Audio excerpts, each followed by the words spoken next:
Welcome friends to the second part of my Danish bullet journal theme setup for the month of November.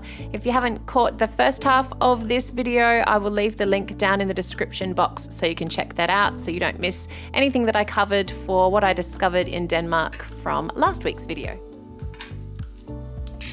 Just starting by setting my working space up into a nice warm, cozy atmosphere, still feeling the hygge vibes. I've made myself the cup of tea that is necessary for me when working at nighttime, and then I will get started on my next page, which is the mind map page.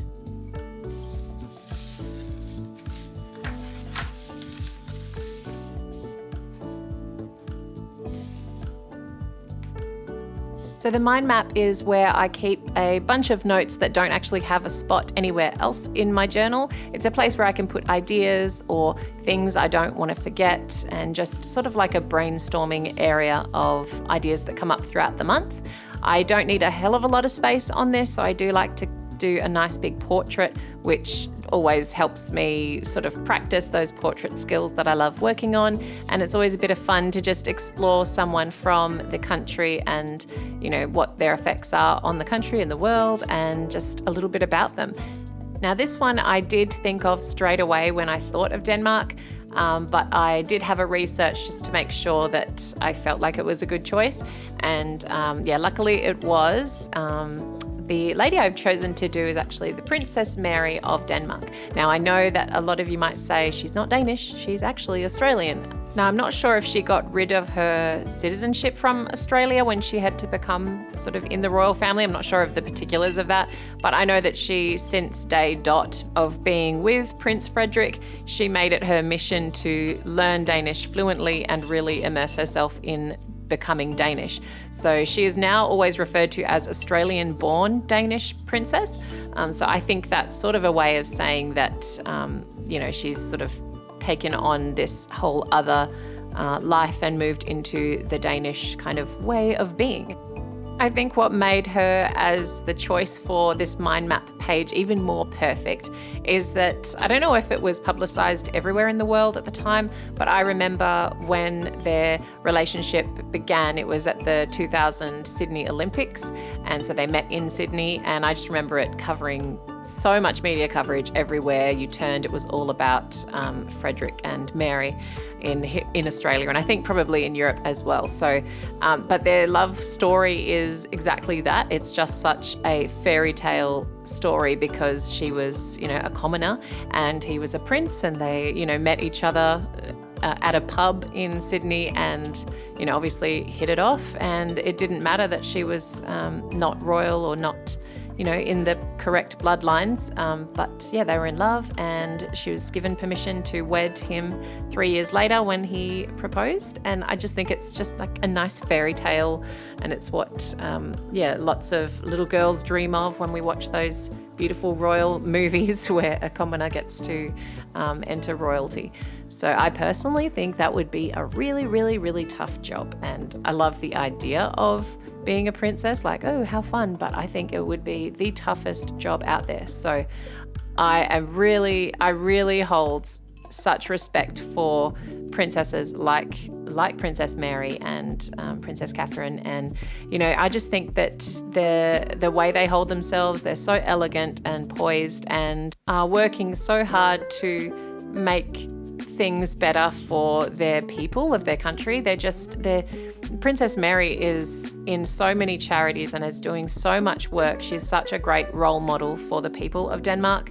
And so just reading about her was just in awe of the things that she has achieved. So yeah, when I was choosing Mary to illustrate her for the mind map, I thought I just wanted to check to make sure that Danish people really did love her as much as we're made to believe she is loved. And my cousin is Danish, so I messaged her, and she's fully supportive, and she said that the Danes just adore the Crown Princess Mary. So it gave me further support to do this one, and I just was stoked to read all the lovely things about her, and, you know, the charities that she's involved with. She's got a huge presence and really active role in an anti-bullying program that is called Denmark's Save the Children. She's working with the World Health Organization on battling obesity. She's done speeches and shows support for LGBT individuals and was actually the patron of the World Pride Copenhagen 2021, which made her the first royal ever to serve as a patron for such a major LGBTQ event. So that, along with so many other charities that she's working with, you can just tell that she's the right kind of person, and not only for Denmark, but for the world in that kind of stage. So I believed she was perfect for my mind map page, where I have illustrated her using my gouache. This is the Holbein artist's gouache that I'm using on this page. Now, I had so many beautiful images to choose from to draw this lady, and I chose a really regal, royal looking profile shot. I just thought it was a really beautiful photo. And then the color of the dress I just felt really inspired by, because it was a beautiful sort of lavenderish blue color, and that just kind of set the tone for what I wanted the spread to look like.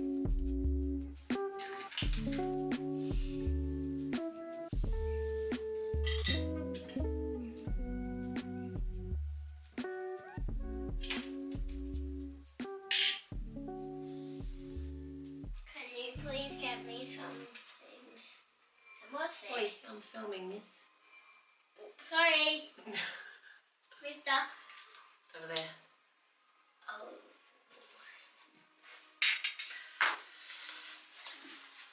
Hello. Devil.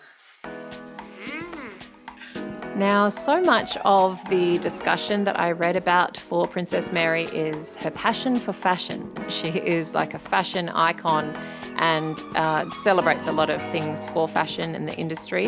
And yeah, she's definitely been considered Vanity Fair's most fashionable people and best dressed list, kind of in Vogue, and all these, high honorary awards. So I guess that's what made it hard to choose the right imagery to work with. But I really liked this shot of her profile, and she's actually wearing a tiara or a crown in the original shot, and she also has a sash with all these royal ribbons and emblems and badges, pins, I'm not sure what they're called. But I knew that I kind of wanted to blank that all out and replace it with the Danish national flower, just to kind of give it a little bit of a fresher take on it, so that it wasn't all about her being royal. So I thought this was a nice way to tie in the national flower of Denmark, which is the daisy. So I created a daisy crown for her, some daisies on her sash, and a nice big daisy drop earring.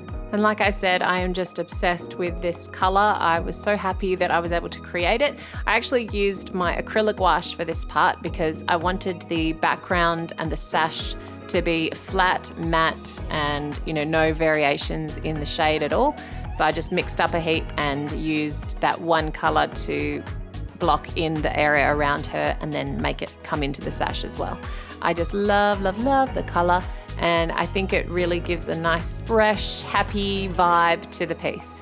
And if a daisy isn't a happy flower, I don't know what is, because I think I just look at these and I just think of happiness, which makes a lot of sense for Denmark being the nation's happiest people. But the reason for the daisy being the national flower is that when Queen Margrethe of Denmark was born, she was given the nickname Daisy because her given name sounded like the Margrethe daisy that was all through Scandinavia.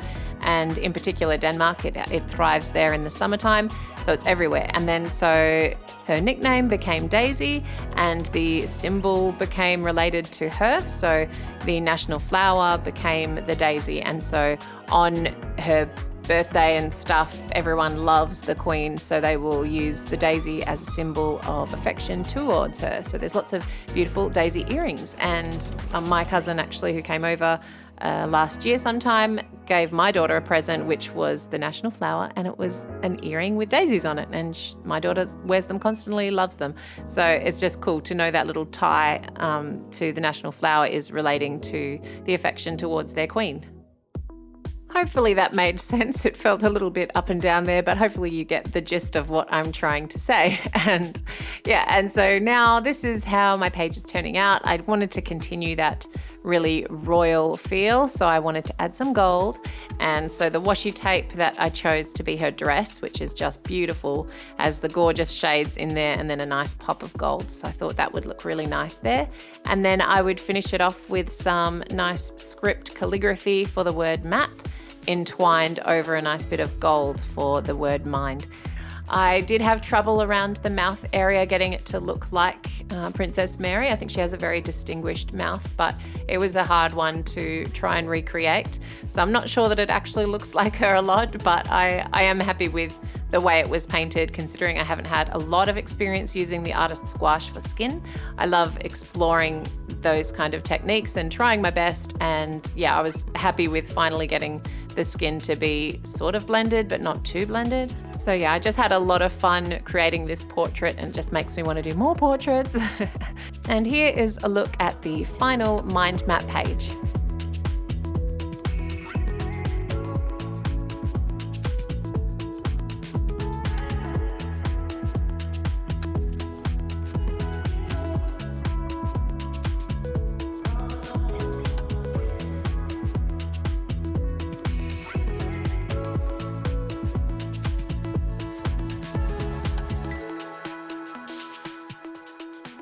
And now it's time to move on to my weekly setup pages for this month. I really made a conscious effort to try and keep my weeklies simplified and just have them all in like a nicely labeled way.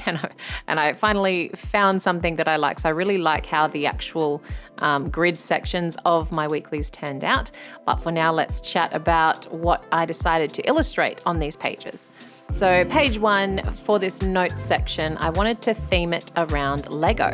Now let me know if that's something that is common knowledge to everybody out there. It certainly was news to me. I had no idea that Lego originated in Denmark.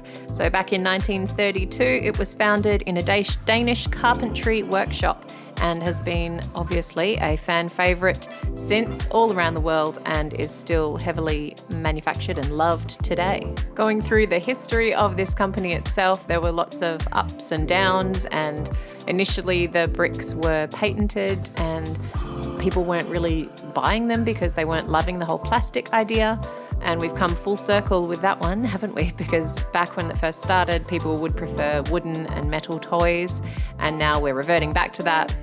But yeah, in the meantime, plastic obviously just went nuts around the world. So it was just kind of interesting reading the sort of history of how Lego has developed and how it had its ups and downs.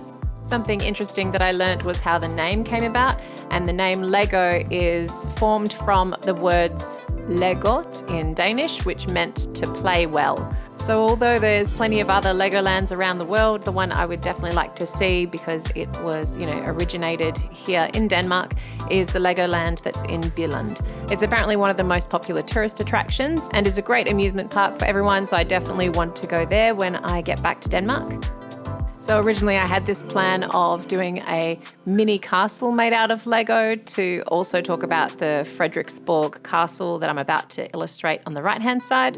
But I decided that was going to look a little bit funny because I wouldn't be able to get the right size Legos, like it would just look too detailed. So I think the concept in theory was good, but I just didn't think it would look good in the end. So I just went for some little decorative pieces of Lego around the notes section. And so now I am illustrating the Frederiksborg castle, which is in a place called Hillerød.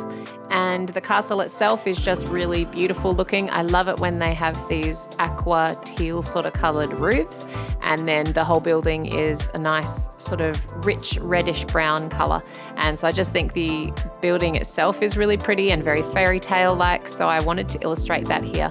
And they have so many castles in Denmark, some really special ones. And one called Kronborg is actually Kronborg, I'm not sure. It's actually the inspiration that Shakespeare had for writing the play Hamlet. So yeah, just lots of history and interesting things about the castles in Denmark. So I definitely want to see a few of those at least in real life. I've still never seen a castle in history, and I just can't wait to explore one day.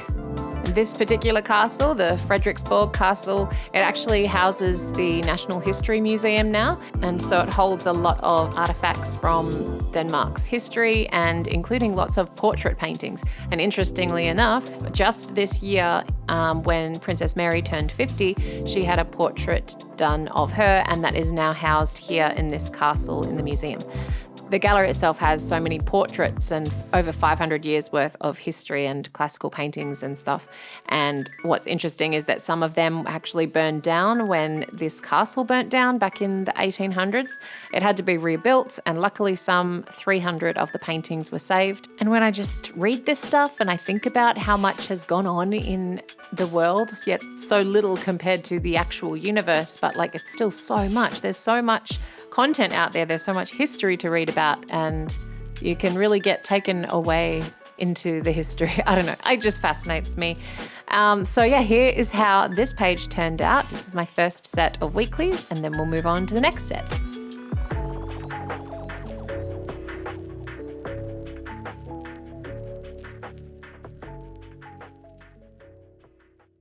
And now moving on to the final page of my November setup, which is the last couple of weeks for the month of November. And on this page, I wanted to illustrate something that just kept popping up in the imagery searches of Denmark. It's a place in Copenhagen. It's an amusement park called Tivoli Gardens. It just looks like one of the things to do when you're in Denmark. It looks amazing. The gardens itself are absolutely stunning. Heaps of beautiful trees and plants and flowers. And then pair that with the amusement theme park rides like roller coasters, merry-go-rounds, beautiful lakes, and then these buildings that are themed from an imaginary Orient kind of design. And it just looks really, really incredible. And it was built back in 1843 and has been sort of an icon to the world and even to Walt Disney as well for Disneyland, saying that Tivoli will never actually be finished as long as, you know, it's always building and changing and growing. So that's pretty cool to be the inspiration for something like that. And interestingly, it's the third oldest operating amusement park in the world. So I just thought that deserved a little pride of place on my weeklies and to close off the Denmark themed bullet journal. So I just did this one in texters. In fact, all these weeklies I've just done in markers and fine liner, just to keep it a little bit simple. And like I said, I really enjoyed going for more of a simple grid-like formation and try and get those titles to just look neat and simple. So I'm really happy with how these weekly pages turned out, and that sums up the Denmark theme. I hope you enjoyed watching, and I hope you enjoyed listening to a bit about Denmark. I wish I could say more and learn more, but it's so hard to deliver it all through these voiceovers as well. So hopefully you understood everything and I didn't ramble too much. Thank you so much for watching, and don't forget to subscribe to the channel to see more and like this video if you enjoyed it. And then next month I'm going to do a festive theme for Christmas, getting ready for Christmas, just something a little bit different. So yeah, if you want to see what I create for that, don't forget to subscribe to the channel. And here's a look at the final flip through of the entire month of November in my bullet journal. If you really like this theme, it is available to buy online on my shop. The link is down in the description box, and you can have this as a printable to print out and use in your own journal. I appreciate you being here. I hope you have a great day, and I will talk to you soon. Bye-bye.